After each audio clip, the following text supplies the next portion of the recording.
Go! Hello everyone, welcome to Practical GCP. Today I would like to talk about the data-aware scheduling feature added into Airflow 2.4. So I'll quickly go through the feature itself, but then I'll walk into in my opinion, a very practical example of how you can apply this and why it's so important in a large organization. So first of all, what exactly is data-aware scheduling in Airflow? So if you look at this example in the Airflow tutorial, it's not hard to see that it consists of two components, right? One is when you have an operator, you do some stuff, and then you have outlets, which is kind of saying in a way that there is a unique URI, such as this S3 bucket on point to a specific file, will be updated after the operator is successful, right? So this S3 thing is a URI, right? That's one thing. On the other side is basically the listeners. You have any DAGs, right, that can listen to the data change events, right? So this is, let's say if this S3 file has been updated, which gets triggered by the operator, then if you say, I want to listen to the exact same URI, the downstream DAG will be triggered when this change event has been fired. You might be wondering, how does it know, right? How does it know, like, if something on S3 has been changed? How does Airflow will go and check those files? The answer is it doesn't. The way it works is it's just a unique URI of your representing a data source, right? So this is why it's called data-aware. It still represents a data source, but it just doesn't know what it is. You, as a user, would need to define your own naming conventions and what you're going to use it to link these different DAGs together. And basically, when you say, oh, this is S3 bucket on this file, when your operator is successful, it will trigger some form of events, right? And then these schedulers are basically subscribers of the events. And then when the conditions are fulfilled, and then the downstream will then be triggered. So one thing to keep in mind is this is not a one-to-one relationship, right? It's a many-to-many. So you can see the outlets and the schedules are both arrays, which means you can set multiple outlets and multiple schedules, and this would allow very complex orchestration to be done in this particular way, which makes this thing very, very powerful. So why this is important? If you look at this diagram, so I put it together in a way that I think kind of represents a large or probably very large organizations where you have different functional teams and doing different things. So it's not like you just have a bunch of engineers do some ingestions and you have analysts, right? It's not just that simple. In many large organizations, you would typically have a centralized data engineering team where they do a lot of ingestion using Airflow, maybe using other things, right? So they generate a lot of data sources, which maybe in a lot of the case still based on schedule, but in some other cases might be based on streaming, where this isn't really applicable. But especially where a lot of the data sources are generated based on a daily schedule or hourly schedule, you then have to manage all of the dependencies downstream. So if you don't have anything that is event-based, what you have to do is you have to create something yourself, or you have to use something that is based on schedules. So for example, if you look at this example, I've put down a number of functional teams in here. So obviously you have the data engineering doing ingestions, and then you have analytics engineering, which in this particular case represents the core modeling teams that are typically looking after the DBT environment and also the core data models, which contains things like the core models, the marketing and sales models, right? So for just an example. But you might at the same time have other teams that depending on them, but also depending on the data lake data, which can be engineering teams. Some are more focused on building data services that are on the data engineering side, some are more focused on the software engineering side, building data products. So these teams may have dependencies of the things that the analytics engineering teams care about, or they might depend on things they don't care about, which are coming from the centralized data engineering teams that does the ingestions. To make things more complex, you may also have the analytics teams, which, because DBT is a tool that really kind of transformed the industry to, basically make engineers, make analysts and many other kind of job roles if they have SQL skills, they can work almost like engineers with no differences on the dbt platform. So they can then be more the SMEs that focus on more specific areas, such as retention, the call center performance, affiliate marketing performance, all sorts of kind of other stuff. They might produce data. They might produce their own data models, which the core analytic engineering team might not care about either. Then you have dependencies between these two teams, and then for some advanced organizations, you have this very powerful data science teams who can produce machine learning models using the kind of, first of all, need to use some kind of Airflow and dbt, do some scheduling, data pipelining and modeling, and then they use Vertex AI to do advanced training for their models and producing scores, right? So for your customers, for example. So, and then typically this functional group requires data from all over the place. As you can see, the orange lines coming from everywhere. So think about if you're going to have to manage this kind of situation in a large organization. How can you do it, right? Because there's a lot of common tooling, but how you do deployments to make sure people don't trip over to each other? How do you trigger these jobs if something fails, which it always does, right? Something fails, people kind of made a bad deployment, and then downstream something didn't get triggered, and how do you fix that? How do you monitor that? So this is why the trigger based, which in other words, based on events, don't worry too much about it. I'll show you exactly how this works in a real example, including how this is going to run in Composer. So that's why this becomes very important in a large organization, especially with complex orchestration use cases like this. So why do I want to talk about this now? Is because this has just been made available very recently in the last couple of weeks on Cloud Composer. So it used to only support 2.3.4, but now it supports Airflow 2.4.3. It's always a kind of few versions behind. I guess it's probably more for Composer to check the bugs and make it a bit more reliable. If there's fixes, they don't have to do too many times. So, but it is available. It is in GA. It's not in beta. It is in GA. You could just grab it and use it. And this does support 2.4.3, which this version of data aware trigger. The scheduling gets added into in Airflow. So now that's why I've done this video, so you can actually go ahead and do this straight away, right? You don't have to wait for anything. You can upgrade your Composer cluster. If you don't use Composer, you want to use it, you can just deploy. You can just deploy a new instance of Composer with this version. It will just work, right? Okay. So, but let's have a look at the solution. This is a GitHub repo. As usual, I've created under the MIT license. You can use the source code, feel free to try this out. And also this screenshot below is kind of just an example of what it looks like with this complex setup. So let's have a look. So this is the repository. I've tried to document this in a way and also kind of tweak the local development environment in a way that you can probably just take it and then start using it tomorrow.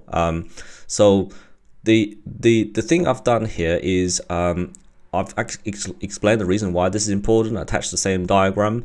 I've created a local Airflow setup based on the original Airflow Docker Compose thing that Airflow provided, but I'm not using the Celery executor because it's quite resource hungry. Instead, I've kind of borrowed a few ideas from this article. If you want to read the whole thing, please do. Very useful stuff. And then I've removed most of the CPU and memory intensive bits, and then you can just use a local executor for local development. It doesn't make much of a difference, but it does save you a lot of battery lives, especially if you do it on battery or the DAG load time. It will help. You do need Docker, so this is so since the licensing terms change for Docker Desktop, so this is something I've been using since maybe for at least a year now with the Colima setup, which you can easily use on a MacBook. And then this will basically allow you to install Docker, the Docker client, but then the server is going to run on Colima in this virtualization instead. So a few more things kind of be required, just basically from the Airflow instructions and where you start. It does have a few Google Cloud specific things on adding your cloud default credentials.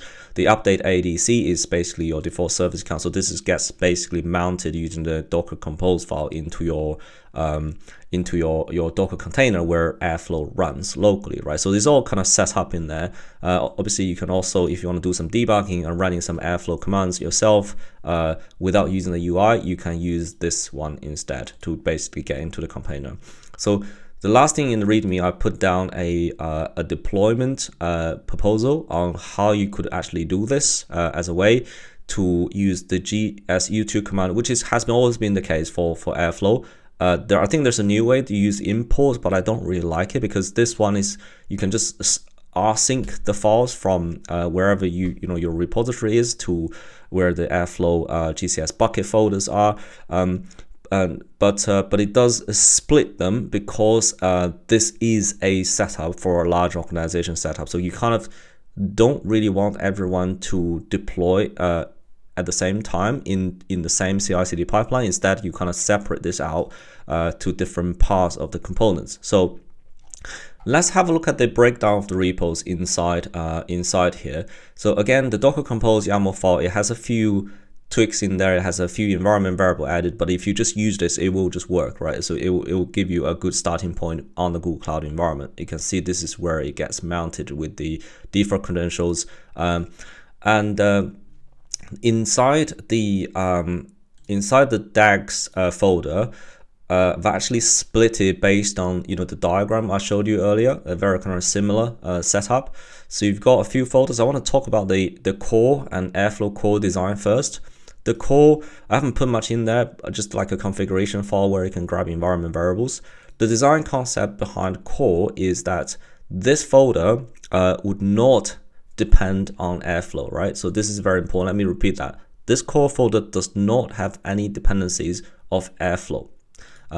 So it can be, very highly reusable libraries that you want other people to use. Let's say if you want to build your own, Python libraries to access BigQuery and doing some streaming data out, moving data around, or just some of the common libraries where you want to handle environments. If you have, 3 environments, 4 environments in your deployment setup, now you can do a lot of these things like in here instead of coupling this with Airflow. I'll explain in a second why. So this one is designed to be coupled with Airflow. This is your boilerplate that you want to share across all teams, right? Because at the end of the day, you still run this in the same cluster. So keep in mind, this is not magic. So if you run it in 2 different Airflow clusters, it would not be able to trigger DAGs using this data aware because it's something that managed within the cluster itself, right? So this, for example, the shared variables, you can see this is importing Airflow models library, which is now depending on Airflow. So it has a distinction, right? So this one is designed to be coupled with Airflow and the other one isn't. Right, the biggest reason for this is you may later on want to package this core, the whole package the whole core namespace into a library which you can install on Airflow, right? So this means for both local development and reusability of whatever, right? You can even use it in different clusters, right? For this core libraries. And you can manage version of this because this will be a lot of the reusable component that you don't want to break and you want this to be well tested and all of that stuff. So, but Airflow core is more for convenience. If you just need to build something that is Airflow specific, that such as that, if you have a common project everyone uses for certain use cases, then you can put that in as a variable to set it up that way. But the rest of the folders are all functional team specific stuff, right? So this, if you think about what we talked about in the diagram again, in this setup, we have 1, 2, 3, 4, 5, 6 functional teams in here. And if you look at the DAGs here, we've got analytics engineering, and here we have the customer core, the marketing, the sales.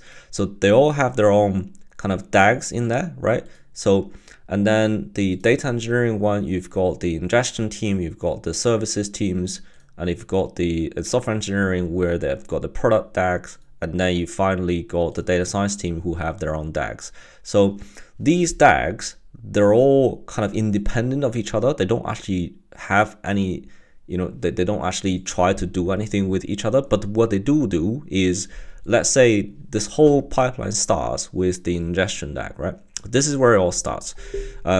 I didn't actually do anything in detail, but this is to show the illustration of if you have a team that does this thing, how you can set this up. So here I've set up these, each one of these is some kind of ingestion task, and then you have your outlets and set it to a BQ convention, right? The BQ colon / into your core project ID, which is templated in this case, and then you've got your naming convention based UK data for your raw data version 1 customer, right? So this is, you have customer data, sales data, marketing data, events, and application logs, right? All sorts of stuff. This is kind of like the data lake ingestion stuff. So this typically is based on a schedule, and then you can tag it with your functional team names and also what you do, right? That's kind of the setup. But at the same time, you can see this is importing the shared variables from the Airflow core libraries. So that's the one that coupled with Airflow. So then you could have the next stage, which is the analytics engineering teams that are depending on those. If you look at the customer core, right? So this team, now they have a schedule that set up the data set to rely on whenever the customer raw version 1 data has been changed, I want this to be triggered. And then I have something that runs. In this case, it could be a complex data modeling work that use dbt. So you can say this is going to trigger a dbt job. Either it's going to be dbt code that runs on Composer or using the Kubernetes pod operator, or you can use the batch service on Google Cloud to run dbt, which I have another video talked about this. But you can basically trigger it, right? So when this is finished, you can say, now when I'm done, I'm going to say this is now updated. So this is basically, let's say you produce a clean model of the customer core data that other people can consume. So once you've done that, there's other teams might be relying on your stuff. So if you look at the analytics engineering teams, there will be marketing team. In this case, so they depend on 2 raw data models from the data lake, and then they produce the customer marketing data model at the end of that. And then the sales teams, now they actually relies on the customer data and the sales data, and then they produce the sales data models at the end of that, right? So this is how you can kind of set up the dependencies. But if you look at something at the very end of the dependency tree, you can see in data science they depend on the sales model, the raw data, some of the raw data, but then some of the service logs data that are generated by the service teams, the data engineering teams are building the services. Then you have something built by the product teams. Then you also have the customer marketing. This is from the analytics engineering teams. What you might be doing in this data science team is your NetSpecs action model that, which can be consist of 2 parts, which are using, for example, the first part is to build some customer models based on all of these data combined. And then you would trigger a Vertex AI job to actually do your complex training to produce the features. Then you store the end result into this place. So this is all based on, you do something, then a certain events gets triggered. And so what does this actually look like? So this is the repository, and all the source code is here. This is my local environment, which I have it running at the moment. You can see you've got all of these DAGs, right, going on. That is based on the setup I've explained earlier. So from here, there's 2 very important things. One is you can see, right, so this ingestion DAG is daily triggered, but everything else has a schedule of dataset, right? So they're not actually triggered by any form of schedule, but instead of using this dataset kind of class, right, where you actually set all of the details of your data-driven URIs. And then here, which is another useful thing, you can see that when the next run is due. So when you hover over these things, it will tell you the dependency of those DAGs based on this data set that's set up. You can even click on it, right? You see, you can even click on it, and then it tells you exactly what other data URIs you depend on. If you click on this again, it will even show you a diagram, which you can also access via the top navigation of Airflow. In here, if you click on dataset, it's the same thing. But obviously this one, it does the highlighting as well, right? So if you look at the some of the more complex ones where you have lots of different dependencies, you can click, you see, this is the whole thing, right? So this is on the whole cluster, Airflow cluster level. You can see what depends on what, and you have the DAGs, generates those data as well. You see, this is the generated by the ingestion DAG. This is the DAG that produce the product logs, and then you have the you can see like what you can the lines, arrows are highlighted. You can see what depends on what. So it's not the greatest to visualize, but it's you can still see this very well, that in terms of how the lineage kind of starts from the beginning to the end based on the customer URI that you define yourself, right? So this is how it works. And I also want to show you that this, you can see this is actually running on Cloud Composer. So this one, you can see that this is running on the 2. Where is it gone? It's the 2.4.3 version of Composer. It's basically just the one I showed you earlier. If I go and trigger the ingestion DAG, so what you can see is instead of so this is now running, right? So look, I didn't trigger any of this stuff.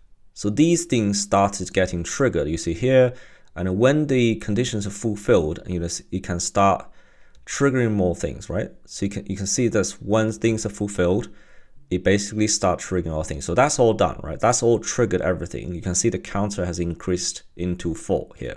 And if I trigger something like, let's say manually to do a sales DAG, right? I think this one might have a downstream dependency here.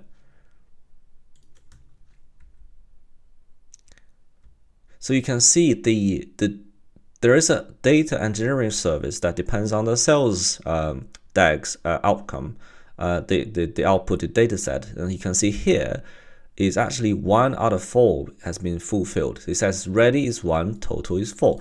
So you see, you can actually track all of the details of when something is about to be ready, and if something isn't ready, you can clearly see even from the UI which one isn't.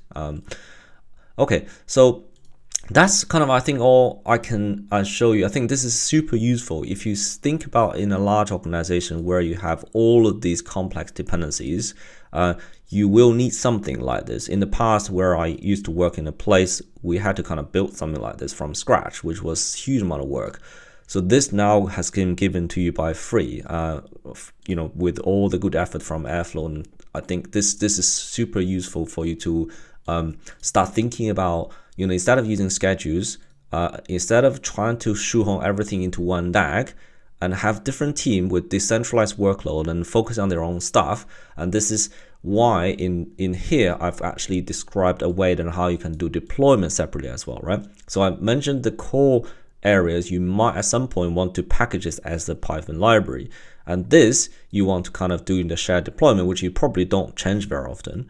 And then the rest you can even split into more subfolders if you have multiple engineering teams who wants to do their own deployment and not sharing the CI/CD pipelines, not gets affected by anyone else when they're doing deployments. You can easily manage this with just a simple rsync command at the folder level, right? So this is what you can do with it.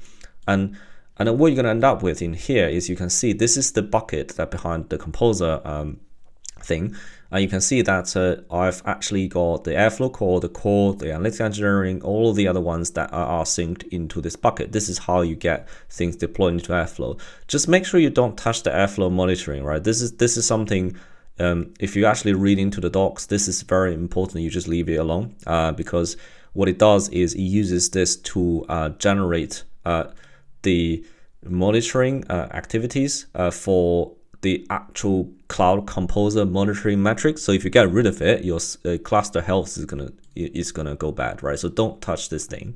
Otherwise, your environment would not be healthy anymore, which is a big problem.